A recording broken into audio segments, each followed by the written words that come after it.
আসসালামু আলাইকুম। সলভার্সে তোমাদেরকে স্বাগতম। এই ভিডিওতে আমরা দেখব এইচএসসি ফিজিক্স সেকেন্ড পেপার পঞ্চম অধ্যায় তড়িৎচুম্বকীয় আবেশ ও পরিবর্তী প্রবাহ। তাহলে চলো শুরু করা যাক। শুরুতেই তোমাদের কাছে প্রশ্ন হলো, ব্যাটারি ছাড়া বিদ্যুৎ উৎপন্ন করা সম্ভব কিনা। তাহলে চলো এই প্রশ্নেরই উত্তর খোঁজা যাক। এখানে আমরা মূলত চারটা জিনিস নিয়ে আলোচনা করব: তড়িৎচুম্বকীয় আবেশ, চুম্বকের সাহায্যে বিদ্যুৎ উৎপাদন, আবিষ্ট তড়িৎচালক শক্তি আর ফ্যারাডের পরীক্ষা। প্রথমে আমরা দেখব তড়িৎচুম্বকীয় আবেশ। এখানে একটি তারের কুণ্ডলী দেওয়া আছে এবং এই কুণ্ডলীর দুই প্রান্তে একটি গ্যালভানোমিটার যুক্ত করা আছে। এখন আমরা যদি একটি চুম্বককে এই কুণ্ডলীর মধ্য দিয়ে নিয়ে যাই, তাহলে দেখা যাবে গ্যালভানোমিটারের এই কাঁটাটি বিক্ষেপ দিচ্ছে।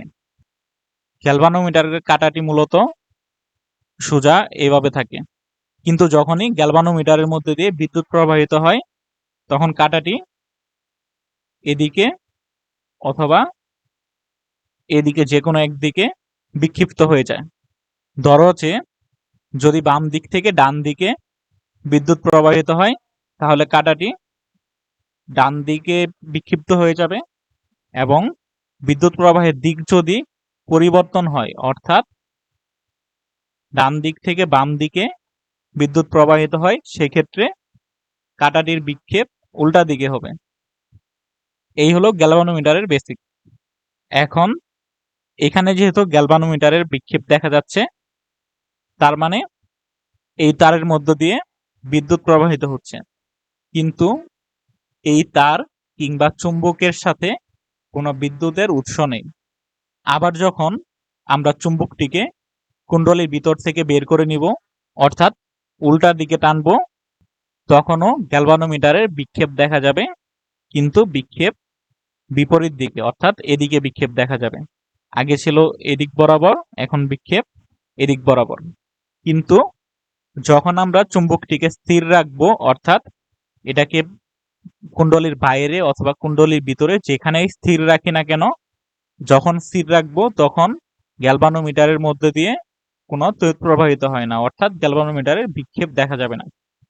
এ থেকে আমরা বুঝতে পারি চুম্বক ক্ষেত্র এবং এই কুণ্ডলীর মধ্যে যখনই আপেক্ষিক গতি থাকবে, আপেক্ষিক গতি দ্বারা বোঝাচ্ছে একটি আরেকটি সাপেক্ষে গতিশীল থাকবে, তখনই কুণ্ডলীতে একটি তড়িৎচালক শক্তি উৎপন্ন হবে। আর এই ঘটনাকে বলা হয় তড়িৎচুম্বকীয় আবেশ। অর্থাৎ একটি চুম্বক এবং একটি কুণ্ডলীর মধ্যে আপেক্ষিক গতির ফলে কুণ্ডলীতে তড়িৎচালক শক্তির উদ্ভব হয়, আর এই ঘটনাকে বলা হয় তড়িৎচুম্বকীয় আবেশ। আর এখানে যে তড়িৎচালক শক্তি উৎপন্ন হলো, এই তড়িৎচালক শক্তিকে বলা হবে আবিষ্ট তড়িৎচালক শক্তি।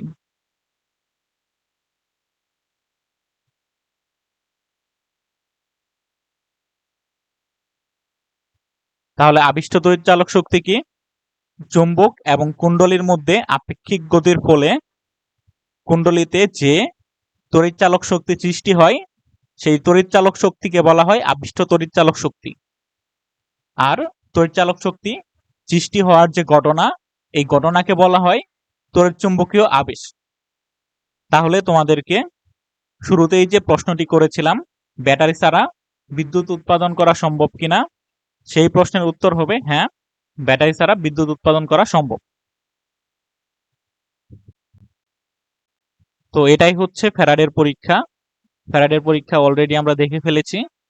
একটি কুণ্ডলীর মধ্য দিয়ে যখন একটি চুম্বককে গতিশীল করা হবে, তখনই কুণ্ডলীতে একটি ক্ষণস্থায়ী তড়িৎচালক শক্তি সৃষ্টি হবে, আর এই তড়িৎচালক শক্তি হচ্ছে আবিষ্ট তড়িৎচালক শক্তি। এখানে দেখতে পাচ্ছ যে এই এমিটারে কাটা সোজা উপরের দিকে, আর এটার মানে হলো এখানে কোনো বিদ্যুৎ প্রবাহিত হচ্ছে না।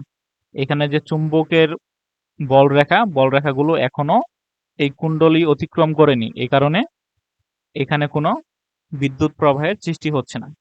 কিন্তু যখনই এই বলরেখাগুলো কুণ্ডলীকে অতিক্রম করতে থাকবে, তখনই তড়িৎ চালক শক্তি সৃষ্টি হবে এবং তড়িৎ চালক শক্তি সৃষ্টি হওয়ার ফলে গ্যালভানোমিটারের কাঁটা বিক্ষেপ দেখা দিচ্ছে।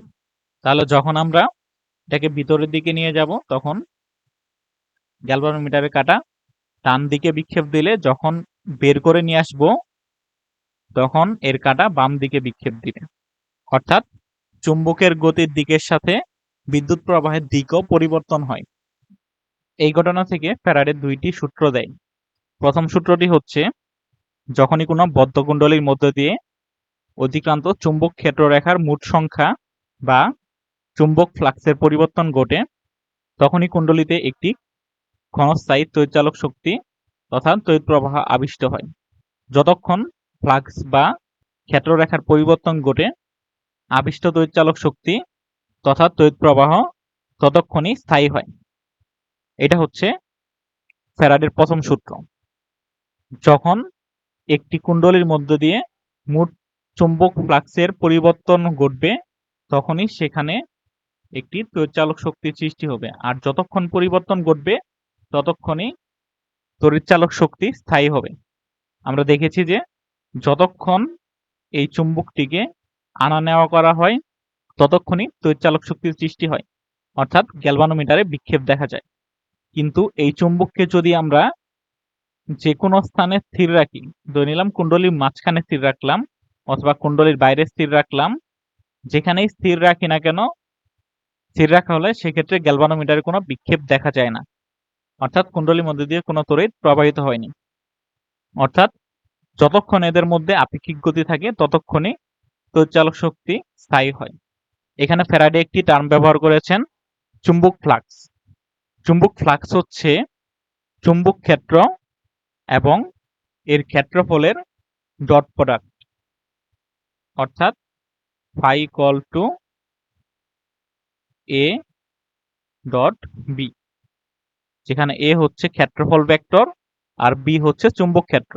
এটাকে আমরা এ বি কস থিটাও লিখতে পারি। ফাই হচ্ছে চুম্বক ফ্লাক্স, চুম্বক ফ্লাক্স হচ্ছে চুম্বক ক্ষেত্র এবং এর ক্ষেত্রফল ভেক্টরের গুণফল, ডট গুণফল। এরপর ফ্যারাডের দ্বিতীয় সূত্র দেখার আগে আমরা কয়েকটা জিনিস দেখে নেই। চুম্বকের সাহায্যে তড়িৎ শক্তি উৎপাদন, এটা তোমরা অলরেডি দেখেছো যে ব্যাটারি ছাড়াও চুম্বকের সাহায্যে তড়িৎ শক্তি উৎপাদন করা যায়। আর এর উপর ভিত্তি করেই জেনারেটর, ডায়নামো, তারপর বিভিন্ন পাওয়ার স্টেশন এগুলো তৈরি হয়েছে। পাওয়ার স্টেশনে মূলত টারবাইন ঘোরানো হয়, ওই টারবাইন একটা জেনারেটরকে ঘোরায়। জেনারেটর কিভাবে কাজ করে? জেনারেটর হচ্ছে মেকানিক্যাল এনার্জি, মেকানিক্যাল এনার্জি হচ্ছে জেনারেটরটাকে যে শক্তি দ্বারা ঘোরানো হয়। যে কোনো ধরনের মেকানিক্যাল এনার্জি দ্বারা আমরা জেনারেটরটিকে ঘোরাতে পারি।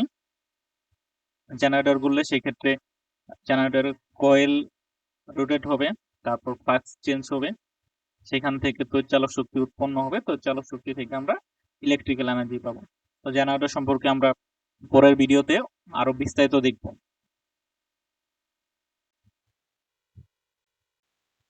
আবিষ্ট তড়িৎচালক শক্তি, আবিষ্ট তড়িৎচালক শক্তি সম্পর্কে এর আগেই বলেছি।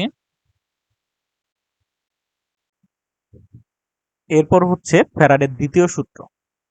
ফ্যারাডের দ্বিতীয় সূত্রে বলা হয়েছে কোনো বদ্ধ কুণ্ডলীতে আবিষ্ট তড়িৎচালক শক্তির মান ওই কুণ্ডলীর মধ্য দিয়ে অতিক্রান্ত মোট চুম্বক ফ্লাক্সের পরিবর্তনের হারের ঋণাত্মক মানের সমানুপাতিক।